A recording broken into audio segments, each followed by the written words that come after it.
बहुचर्चित पीताम्बरपुर ग्रामर वैद बंगाली सेटिंग को हत्याकारी को धरिपारी दिगपंडी पुलिस को मिली बड़ सफलता। गुणी गारेडी कर जीवन नहीं सन्देह कर बंगाली को सुपारी किलर सहायता हत्या कर जनापड़ी।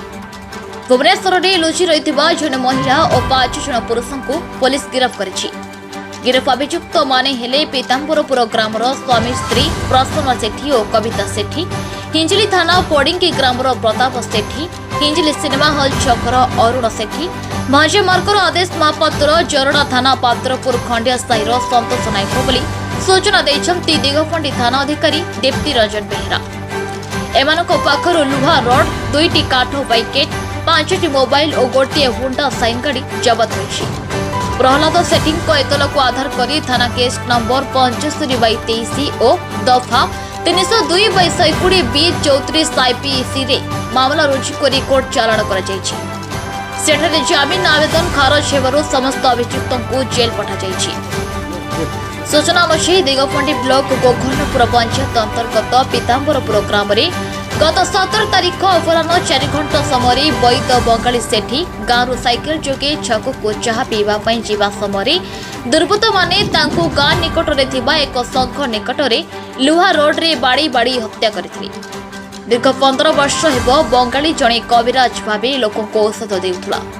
से जड़े तंत्र साधक कही ताकू निद्रावती आसुवा अभिनय करी से लोकों ठारू पुला पुला टंका नेउथुला। से ग्रामर प्रसन्न झील कौन अजण रोग में पीड़ित होता। से यही वैद्यों ठारू औषध खाइबारु तांको झीर मृत्यु घटी। सेहीपरि 3 मास पूर्व प्रसन्न ज्वाई प्रताप सेठी वैद्यों ठारू औषध खाई मृत्यु होता। सेहीपरि प्रसन्न संपर्क अरुण भौणी अजण रोग में पीड़ित होते। ए समस्त घटना गुणी गारेडी सन्देह करी बंगाली ही घटाई सन्देह करी ताकू रास्तार सफा करने प्रसन्न और अरुण प्रस्तुति आरंभ कले। सेमाने तांको सांग आदेश को सह संपर्क करथिले। आदेश तांको संपर्क मामू संतोष नायकों सह मिसी उक्त विषय कहिथिले।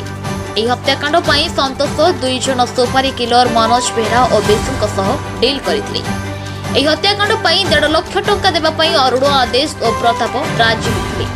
फेब्रुआरी 17 तारीख में 2टी मोटरसाइकेल रे हत्याकारी माने पीताम्बरपुर पहुंचथिले। अरुण बंगाली गतिविधि उपरे नजर रखिबाकू कविता घर को जाइथिला। बंगाली जेतेबेले चाह पीवा पई गाँ छक को जाइथिला सेतेबेले पूर्व प्रस्तुति अनुसार शंख उपरे बसिथिबा दुर्बृत्त माने तांको लुहा रड और काठ बैकेट रे माड़ मारी लहू लुहाण कर दैथिले। सेही दिन ही ब्रह्मपुर रे चिकित्साधीन अवस्था रे रात समय तांकर मृत्यु घटिथिला। उपेन्द्र दरांग रिपोर्ट ओम टीवी ओडिशा।